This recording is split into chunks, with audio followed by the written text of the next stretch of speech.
जय हिंद बच्चों। तो आप लोग कैसे हैं बच्चों? सब बढ़िया होंगे बच्चों, और आप लोग की पढ़ाई लिखाई भी अच्छी चल रही होगी। तो अभी बच्चों आप लोग को पता होगा कि मैथमेटिक्स में अभी हम ज्योमेट्री बता रहे हैं, और ज्योमेट्री में मेरा वृत्त सर्कल चल रहा है, और इसमें मेरा महत्वपूर्ण प्रमेय यानी इम्पोर्टेंट थ्योरम के बारे में हम बता रहे हैं। तो अभी फिलहाल बच्चों आप लोग को पता होगा कि फिलहाल आप लोग का एग्जामिनेशन है, तो उस एग्जामिनेशन को देखते हुए पर डे आपका लाइव क्लासेस करवाए जाते हैं इवनिंग टाइम में, जिसका समय क्लास 8 के लिए 6:30 PM टू 7:30 PM है, और फिर क्लास 9 के लिए 7:30 PM से आपका 8:30 PM तक है।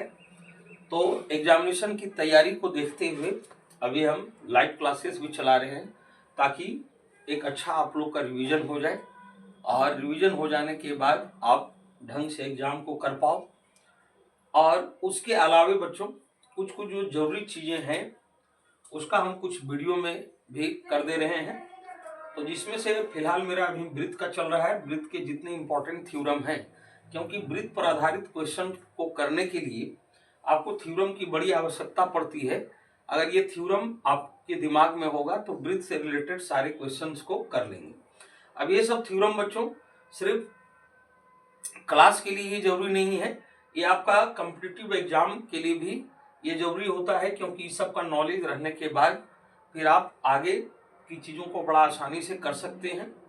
तो चलिए बच्चों, अभी मेरा इंपॉर्टेंट थ्योरम चल रहा है, तो इसका ऑलरेडी 4 पार्ट, 4 की 5 कितना पार्ट हो चुका? हाँ, तो इसके ऑलरेडी 4 पार्ट, 4 की 5, हाँ, तो ऑलरेडी इसके 5 पार्ट हो चुके हैं बच्चों। तो 5 पार्ट में 2 पार्ट आपका चैनल में अभी फिलहाल वो अवेलेबल है और रिलीज हो चुका है। तो आपको चैनल में 2 पार्ट आपको मिल जाएंगे। उसके बाद के जो पार्ट्स हैं बच्चों, वो सारे पार्ट आपका फिर कल कुछ रिलीज होगा, कुछ नेक्स्ट डे रिलीज होगा, और इस तरह से आप सारे पार्ट जिस तरह से रिलीज होते जाएगा, चैनल में अवेलेबल होते जाएगा, आप उसको बढ़िया से देखेंगे, और देखने के बाद आप उसका एक प्रॉपर नोट्स तैयार करेंगे बच्चों, ताकि वो आपका सदा के लिए बरकरार रहे। आप एक नोट्स भी क्लियर करते जाएंगे साथ में, तो ये ज़्यादा अच्छा होगा बच्चों। तो चलिए बच्चों, अब बिना देरी किए हम आगे अब क्लास को कंटिन्यू करते हैं।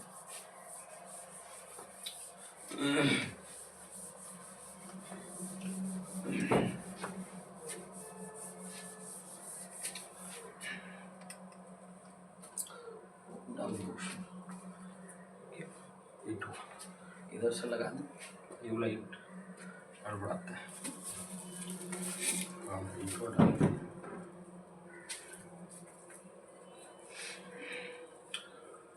तो चलिए बच्चों, हम लोग का थ्योरम शायद 10.7 तक हो चुका है बच्चों। तो 10.7 तक हो चुका है, तो टोटल 10.1 से आपका किया गया है।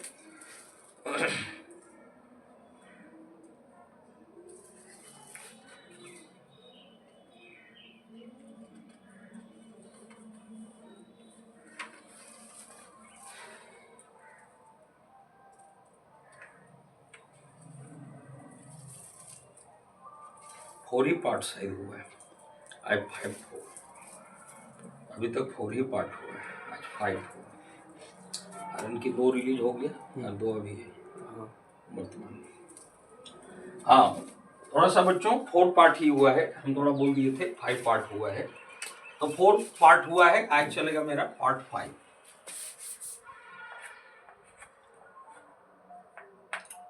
आज मेरा पार्ट 5 होगा।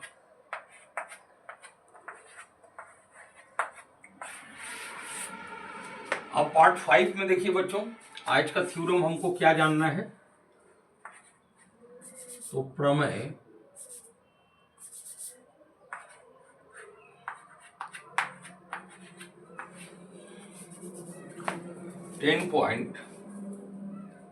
7 तक हो गया था। अब हम लोग आज थ्योरम 10.8 देखेंगे।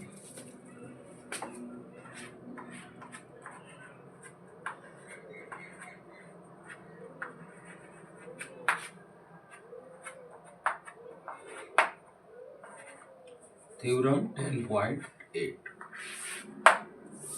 अब देखिए बच्चों, इस थ्योरम का स्टेटमेंट आपका क्या है? तो 10.8 का स्टेटमेंट है, एक चाप द्वारा केंद्र पर अंतरित कोण वृत्त के शेष भाग के किसी बिंदु पर अंतरित कोण का दोगुना होता है। एक चाप द्वारा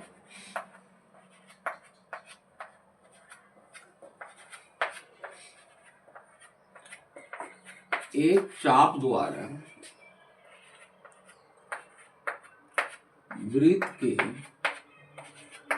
केंद्र पर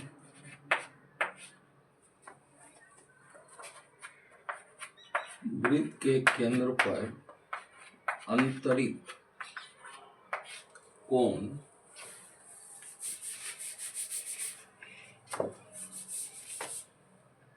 थोड़ा स्टेटमेंट लिख देते हैं बच्चों। हो सकता है फिलहाल के जो जेसीईआरटी बुक है वहां से हो सकता है हटा दिया हो, तो ये आपका 1-2-3 साल पहले की जेसीईआरटी बुक में ये थ्योरम आपका था, तो आप देख लेंगे अभी फिलहाल होगा या नहीं। अगर नहीं भी हो तो ये काफी इंपॉर्टेंट है बच्चों, आपको ये सब ध्यान में रखना है, क्योंकि बहुत इंपॉर्टेंट चीजों को हटा दिया गया है जेसीईआरटी बुक से। कुछ ऐसे ऐसे चीजों को हटा दिया गया है कि विद्यार्थी उस चीज के बारे में कब जानेंगे, ये बड़ा एक मुश्किल बात लगता है।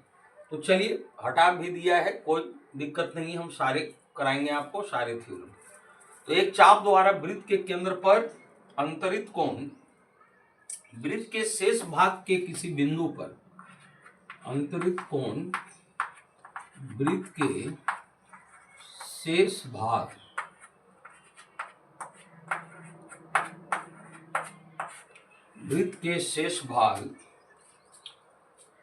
के किसी बिंदु पर शेष भाग के किसी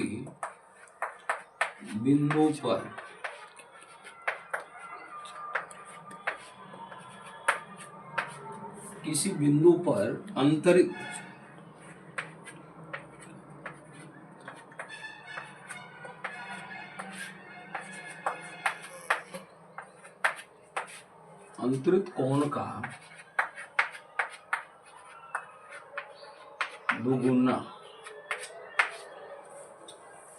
कोण का दुगुना होता है।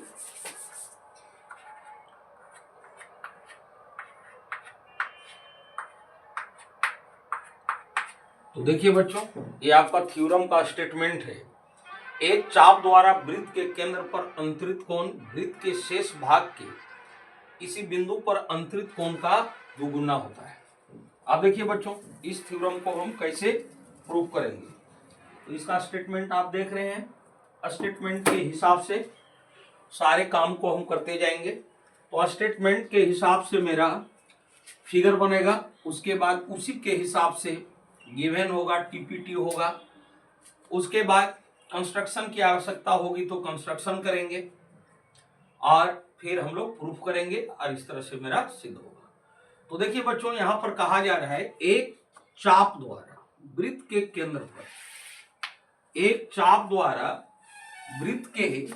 केंद्र पर अंतरित कोण वृत्त के शेष भाग के किसी बिंदु पर अंतरित कोण का दुगुना होता है। इसमें यही बातें हैं बच्चों। तो गिवन में आपका कहां से कहां तक आएगा? गिवन में आएगा एक चाप द्वारा वृत्त के केंद्र पर अंतरित कोण, सेंटर पर एक एंगल बनाना है। उसके बाद शेष भाग, अब वृत्त का शेष भाग, इस चाप को छोड़ के जो शेष भाग बचेगा तो उस भाग पर बने कोण का दोगुना होता है। तो चलिए पहले हम लोग फिगर करेंगे। तो फिगर यहां आप लोग समझिए बढ़िया से।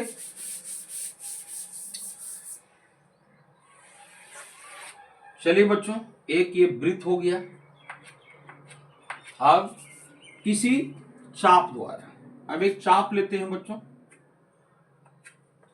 किसी चाप द्वारा केंद्र पर अंतरित कोण। तो एक चाप यहां हम ले लिए बच्चों, सेंटर मेरा ये हो गया, चाप में यहां ए बी, ये आपका चाप है बच्चों। और आप बताइए बच्चों ये कौन सा चाप है, तो आपको पता होगा बच्चों ये आपका लघु चाप है। तो इस चाप द्वारा केंद्र पर बना कोण, इस चाप द्वारा केंद्र पर बना कोण, तो सेंटर ये हो गया बच्चों, केंद्र पर बना कोण मतलब ये कोण वृत्त के शेष भाग पर बने कोण का दोगुना होता है। तो वृत्त का शेष भाग कौन हुआ बच्चों, शेष भाग कौन हुआ, आप देखिए शेष भाग, तो शेष भाग कौन हुआ, तो इस चाप द्वारा केंद्र पर बना कोण, तो शेष भाग इधर बोला, कहां से कहां तक, इधर से इधर तक। तो शेष भाग पर किसी बिंदु पर, तो मान लेते हैं यहां पर कोई पॉइंट ले लेते हैं, कहीं भी आप ले सकते हो, कहीं भी आप पॉइंट ले सकते हो वृत्त के शेष भाग पर। तो यहां हम पॉइंट ले लिए, इस जगह हम मान लिए सी। तो वृत्त के शेष भाग पर, वृत्त के शेष भाग के किसी बिंदु पर, तो ये चाप द्वारा केंद्र पर अंतरित कोण ये हुआ। अब वृत्त का शेष भाग ये हुआ, यहां के किसी बिंदु पर अंतरित कोण का दोगुना होगा। तो अब इस पॉइंट पर एक एंगल ले रहे हैं, अब इसको मिला देंगे, फिर इसको यहां से मिला देंगे। अब मिला देने के बाद क्या करना है बच्चों, मतलब जो स्टेटमेंट कह रहा था थ्योरम का, उस स्टेटमेंट के हिसाब से मेरा फिगर तैयार है। आप क्या करेंगे बच्चों, आप इस फिगर को दूसरे तरह से भी बना सकते हो, कोई भी चाप ले सकते हो। इधर हम लघु लिए, हो सकता है इधर आप दीर्घ ले लो, ऊपर ही लघु ले लो, उससे कोई दिक्कत नहीं है, आप कोई भी तरह से फिगर को कर सकते हो। चलिए मेरा फिगर ओके है। अब आते हैं बच्चों गिवन में।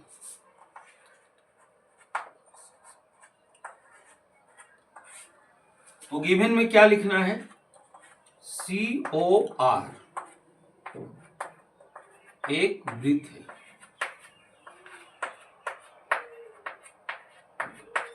COR एक वृत्त है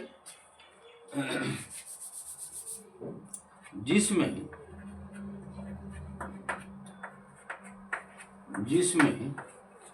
चाप AB द्वारा, चाप AB ये बच्चों, या तो कुछ और नाम देना चाहेंगे तो यहां दे सकते हैं, चाप AB द्वारा, या तो नाम दे देते हैं एक तो यहां P दे देते हैं बच्चों। चाप AB में थोड़ा कभी कभी कंफ्यूजन हो जाता है, चाप AB ये हुआ, आप यहां से यहां भी समझ लोगे, हालांकि वो तो चाप होता नहीं है, इसलिए आपको समझना भी नहीं है। तो चाप APB लिख देते हैं, ये चाप APB द्वारा केंद्र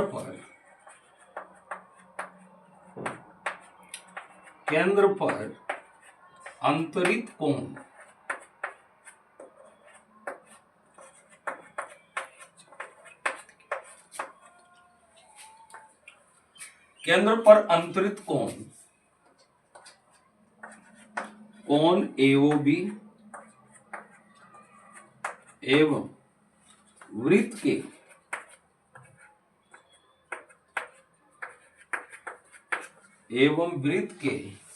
शेष भाग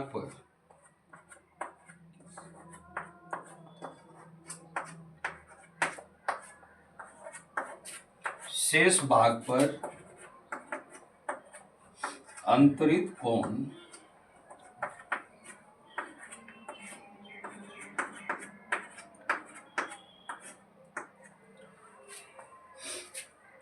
COR एक वृत्त है जिसमें चाप APB द्वारा केंद्र पर अंतरित कोण AOB एवं वृत्त के शेष भाग पर अंतरित कोण ACB है।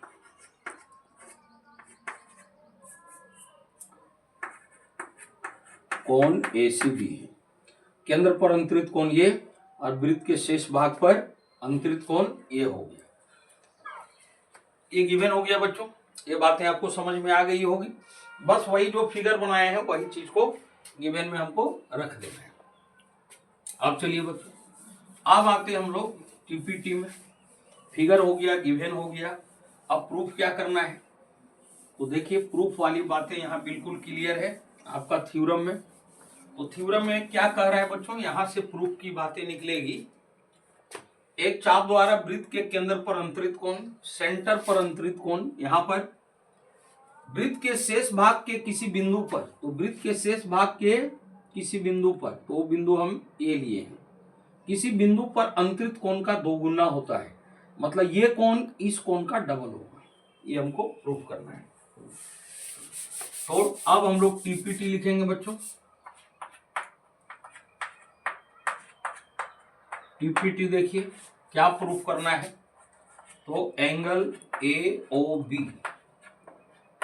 Equal to angle A O B इसका डबल होगा, तो 2 एंगल ए सी बी।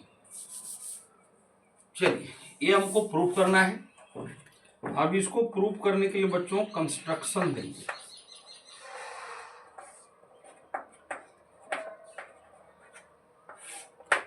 अब कंस्ट्रक्शन क्या करेंगे सो सुनिए। तो कंस्ट्रक्शन के लिए आपको करना क्या है बच्चों, ये सी को सेंटर से मिला देना है, सी को सेंटर से मिला देना है।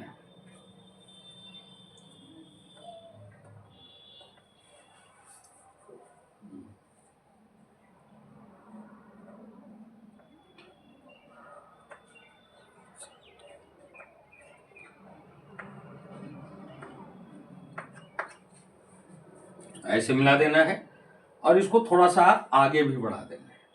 चलिए यहां डी लिख लेते हैं। अब कंस्ट्रक्शन में क्या लिखेंगे बच्चों, सीओ को मिलाया और उसे बिंदु डी तक बढ़ाया, सीओ को मिलाया और उसे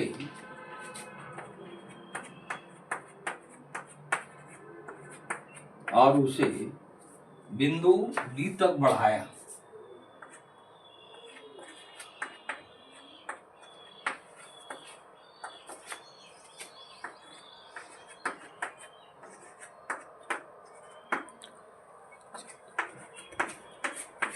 चलिए यहां तक कोई प्रॉब्लम बच्चों, कोई प्रॉब्लम नहीं। सीओ को मिला दिए, डी तक बढ़ा दिए, तो क्या प्रॉब्लम होगा, कोई प्रॉब्लम नहीं। चलिए अब आते हैं बच्चों इसका प्रूफ। अब प्रूफ देते हैं और ये बात को हम लोग साबित करेंगे कि केंद्र पर बना कोण वृत्त के शेष भाग के किसी बिंदु पर बने कोण का दोगुना होता है। तो कैसे करेंगे अब आगे देखिए। तो अब हम सीधा प्रूफ में आएंगे।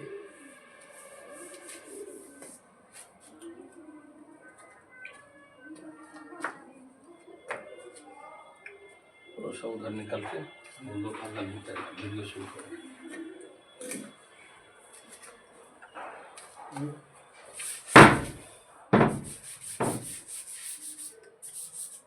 चलिए बच्चों अब आते हैं प्रूफ में।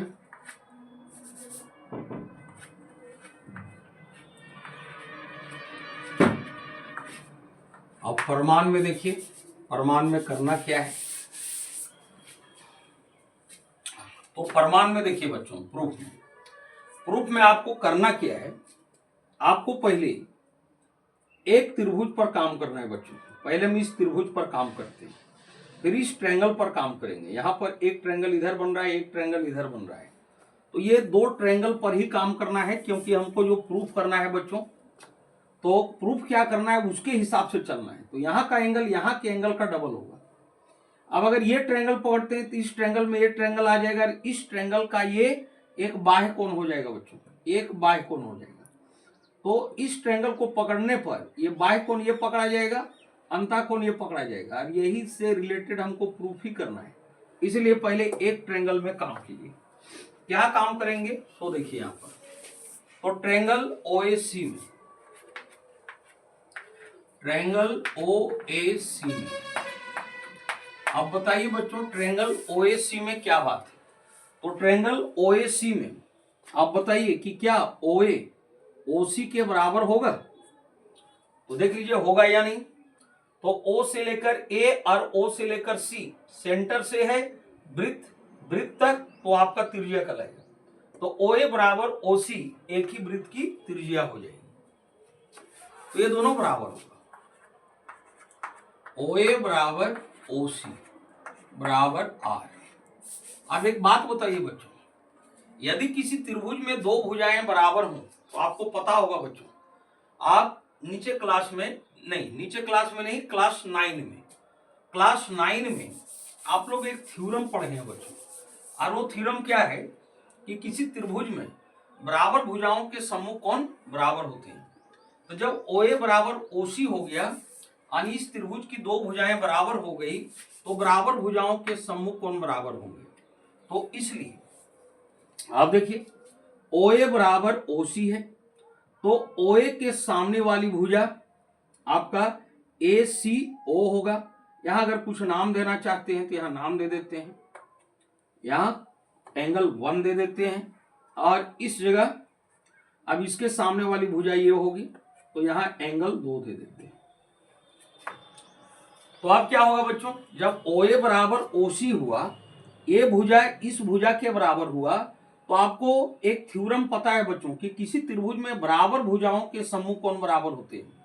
तो इस भुजा के सामने वाला कोण ये होगा और इस भुजा के सामने वाला कोण ये, क्योंकि ये भुजा और ये भुजा बराबर है तो इसके सामने वाला ये कोण और इसके सामने वाला ये कोण, मतलब कोण 1 बराबर कोण 2 होगा।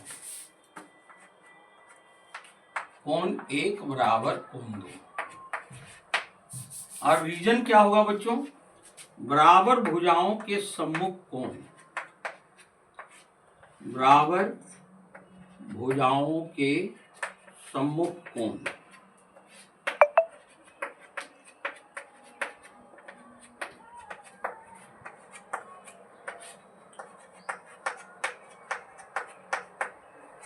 बराबर भुजाओं के सम्मुख कोण। अब इसको अगर एक इक्वेशन मानना चाहते हैं तो आप इक्वेशन इसको एक मान लो, कहीं जरूरत पड़ेगा, इसको एक इक्वेशन मान लेते हैं। आप बताइए बच्चों, यहां तो कोण 1 बराबर कोण 2 हम कर दिए। अब करना क्या है, अब थोड़ा हम इस बहिष्कोण को लेके चलेंगे बच्चों। इसको मान लेते हैं एंगल 3, इसको एंगल 3 मान ले रहे हैं। तो एंगल 3 त्रिभुज AOC या OAC इस ट्रायंगल का ये बहिष्कोण होगा बच्चों। ये भुजा बढ़ा हुआ है तो इस ट्रायंगल का ये बहिष्कोण या बाह्य कोण आप कर सकते हैं। तो आपको एक बात पता होगा बच्चों, बाह्य कोण से रिलेटेड आपको एक प्रॉपर्टी, एक थ्योरम मालूम होगा कि किसी त्रिभुज में यदि एक भुजा को बढ़ाई जाए तो इस प्रकार बना बाह्य कोण अपने अभिमुख अंतः कोणों के योग के बराबर होता है। तो यहां पर एंगल 3 त्रिभुज OAC का एक बाह्य कोण बनेगा तो बाह्य कोण अपने अभिमुख अंतः कोणों के योग के बराबर होगा। तो कोण 3 कोण 1 प्लस कोण 2 के योग के बराबर होगा बच्चों। तो अब यहां पर हम लिखेंगे चूंकि एंगल 3, तो एंगल 3 ये बाह्य कोण हुआ तो बाह्य कोण अपने अभिमुख अंतः कोणों के योग के बराबर होता है तो कोण 1 प्लस कोण 2 होगा। अब क्या करना है बच्चों, तो ये हो गया कहां से, तो यहां पर आप बाह्य कोण लिख सकते हो। बाह्य कोण अपने अभिमुख अंतः कोणों के योग के बराबर होता है या बाह्य कोण के गुणधर्म से, बाह्य कोण का प्रॉपर्टी, बाह्य कोण के गुणधर्म से। आप देखिए बच्चों, आप क्या करेंगे, अब ये ऊपर वाला इक्वेशन फर्स्ट में कोण 1 इक्वल टू कोण 2 है तो कोण 1 की जगह हम कोण 2 बैठाएंगे, नहीं कोण 2 की जगह कोण 1 बैठाएंगे।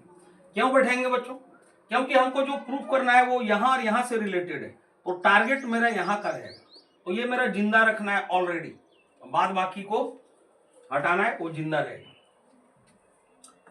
तो आप क्या करेंगे, एंगल 3 इक्वल टू तो हमको एंगल 1 को रखना है, तो एंगल 1 और एंगल 2 किसके बराबर है बच्चों? एंगल 1 के बराबर। तो यहाँ हम एंगल 1 लिखेंगे। और ये बात कहाँ से हुआ? तो ये बात आपका समीकरण फर्स्ट से हुआ। आप क्या करेंगे? एंगल 3, आप एंगल 1 को जोड़ेंगे बच्चों, तो 2 एंगल 1 होगा। इसको मान लेते हैं इक्वेशन सेकंड। तो कोण 3, एंगल 3 किसका डबल हुआ बच्चों? तो एंगल 3 कोण 1 का डबल हुआ। आप क्या करते हैं बच्चों? अब ये 3 हो गया। अब हम क्या करते हैं, यहां पर एंगल 4 मान लेते हैं और यहां पर एंगल 5 मान लेते हैं। अब एक बात बताइए बच्चों, जिस तरह हम इस ट्रायंगल में लेके चले तो इस ट्रायंगल में मेरा रिजल्ट क्या आया कि ये एंगल इस एंगल का डबल हुआ। अब अगर इस ट्रायंगल में हम आएंगे बच्चों, तो जो काम यहां हुआ है वही काम यहां होगा। कहोगे कैसे? तो यहां भी OC बराबर OB हो जाएगा, ये दोनों बराबर। तो जब ये दोनों बराबर हो जाएगा तो ये समद्विबाहु त्रिभुज हो जाएगा, जिस तरह यहां हुआ था, और बराबर भुजाओं के सम्मुख कोण बराबर हो जाएंगे। और वहां भी हम सॉल्व करेंगे तो बहिष्कोण, ये जो 5 है बाह्य कोण यहाँ इस ट्रायंगल के लिए, ये कोण 4 का डबल हो जाएगा। बिल्कुल इसी के जैसा इधर काम होगा। तो मैथ में मतलब एक ही काम अगर रिपीट हो बच्चों, तो आपको बार बार वो चीज नहीं करना है, आप सिमिलरली लिखोगे। इसी प्रकार आप इसी प्रकार लिख दो सिमिलरली। और क्या लिखेंगे? तो कोण 3 कोण 1 का डबल हुआ, उसी तरह कोण 5 कोण 4 का डबल हो जाएगा। तो एंगल 5 इक्वल टू 2 एंगल 4। ये हो गया बच्चों इक्वेशन थर्ड। अब क्या करना है बच्चों? तो अब की कहानी अब हमको देखना है कि अब क्या करना पड़ेगा। तो कोण 3 बराबर 2 कोण 1, यानी इसका संबंध इससे हम जोड़ दिए, इसका संबंध इससे बना दिए। अब यही एंगल तो हमको प्रूफ करना है, तो ये पूरे सेंटर का एंगल और ये पूरे मेरा एंगल लेना है। तो इसके लिए क्या करेंगे, समीकरण 2 और 3 को ऐड कर देंगे। ऐड कर देने के बाद आपका काम हो जाएगा बच्चों। तो चलिए बच्चों, उम्मीद करता हूं कि यहां तक आपको बिल्कुल समझ में आ गई होगी। अगर आप ध्यान से देखेंगे तो निश्चित रूप से समझ में आएगी। आप ध्यान को केंद्रित करके अगर देखते हैं तभी समझ में आएगी। और इसके सारे पार्ट्स, टोटल जितने पार्ट्स हैं बच्चों, सारे पार्ट्स को आपको ढंग से देखना है और एक प्रॉपर नोट्स बनाना है, तब आप सीख सकते हो और दिमाग में आपका बैठ सकता है। अन्यथा आएगा जाएगा दिमाग से और फायदे नहीं होगी। चलिए, तो अब क्या करना है, ये दोनों इक्वेशन को हम लोग ऐड कर देंगे। तो नाउ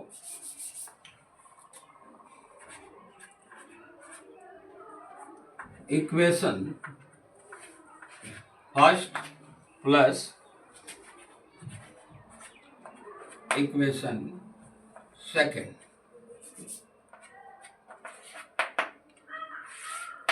अब इक्वेशन को कैसे ऐड किया जाता है बच्चों आपको पता होगा।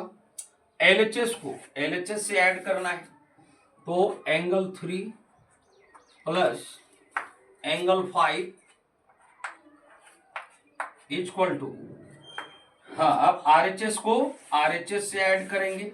RHS मेरा ये है, तो इधर क्या है 2 एंगल 1 और प्लस 2 एंगल 4। अब करना क्या है, आप देखिए, एंगल 3 प्लस एंगल 5, अभी लिख देते हैं एक बार। Angle 3 plus angle 5। अब यहां क्या करो बच्चों, 2 कॉमन ले लो। 2 अगर कॉमन लेंगे तो एंगल 1 प्लस एंगल 4 ये मेरा होगा। अब क्या करना है, एंगल 3 प्लस एंगल 5 के बदले हम क्या लिख सकते हैं, एंगल 3 प्लस एंगल 5 यानी ये एंगल प्लस ये एंगल, तो ये पूरा एंगल हो जाएगा बच्चों, ये पूरा एंगल। इस पूरा एंगल के लिए क्या लिखेंगे, ए ओ बी। तो इसके लिए मेरा एंगल 3 प्लस एंगल 5 के लिए क्या लिखाएगा, एंगल ए ओ बी। अब क्या करना है, यहां पर 2 है और एंगल 1 प्लस एंगल 4। अब आप बताओ बच्चों, एंगल 1 और एंगल 4 को एक साथ अगर लिखेंगे तो एंगल 1 मतलब ये हो गया, एंगल 4 मतलब ये हो गया, तो ये एक साथ पूरे होगा। तो पूरे के लिए क्या होगा, तो पूरे के लिए सी मतलब एंगल ए सी बी, और 2 angle A C B, 2 angle A C B. अब बताइए बच्चों, मंजिल मिला, यहीं तक हमको जाना था, मंजिल मिल गया, अब आगे हमको नहीं जाना है। एंगल ए ओ बी बराबर 2 angle A C B. Angle A O B मतलब यहां बना कोण वृत्त के शेष भाग पर बने कोण का दोगुना होता है। तब ये बात मेरा प्रूफ हो गया कि वृत्त के एक चाप द्वारा केंद्र पर अंतरित कोण वृत्त के शेष भाग के किसी बिंदु पर अंतरित कोण का दोगुना होता है, मतलब ये एंगल इस एंगल का डबल हो गया। तो यहां आपकी ये बातें आपका प्रूफ हो गया। Angle A O B equal to 2 angle A C B.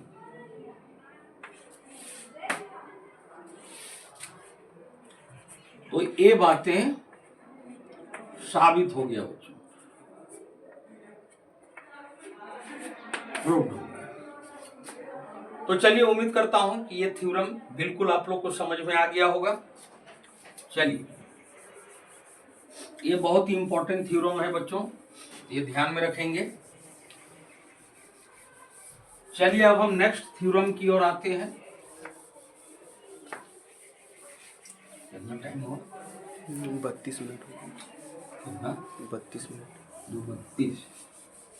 क्या और करें, छोड़ दें, वो छोड़िए, 3-5 हो गए और 3-5 हुआ है, छोड़ दें, क्लास 2 एक और कर दें, जैसे लगता है ये ऐसा नहीं है, वो सभी है।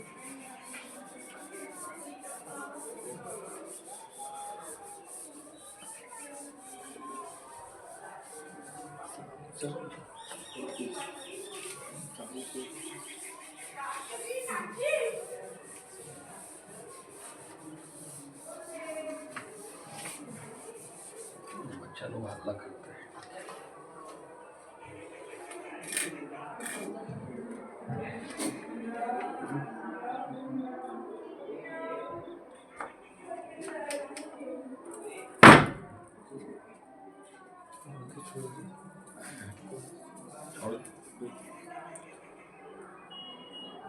तो चलिए बच्चों, ये थ्योरम आप लोग को उम्मीद करता हूं कि समझ में आ गया होगा बच्चों।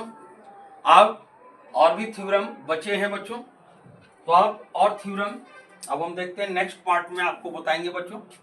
थोड़ा सा और धीरे धीरे थोड़ा सा और वीडियो को हम लॉन्ग करेंगे। तो अभी फिलहाल अभी कुछ ऑफलाइन क्लासेस भी चल रहे हैं बच्चों, उस क्लास को भी थोड़ा ऑफलाइन क्लासेस कराना है, तो बच्चे लोग पहुंच चुके हैं। तो आज हम इतना ही करते हैं, फिर हम कुछ और प्रमेय हम नेक्स्ट पार्ट में लेके आएंगे बच्चों। तो चलिए बच्चों, आज यहीं तक, फिर हम नेक्स्ट वीडियो में फिर नेक्स्ट थ्योरम को कराएंगे। आप लोग बढ़िया से वीडियो को देखेंगे और नोट्स को क्लियर कर लेंगे बच्चों, और क्लियर कर लेने के बाद फिर आपको किसी तरह की परेशानी समस्या आपको सर्कल से रिलेटेड नहीं होगा। तो चलिए बच्चों, अब नेक्स्ट पार्ट में हम मिलते हैं और नेक्स्ट थ्योरम के साथ। तो आज तक यहीं बच्चों, आप लोग खुश रहिए, स्वस्थ रहिए और मन लगा के पढ़ाई कीजिए।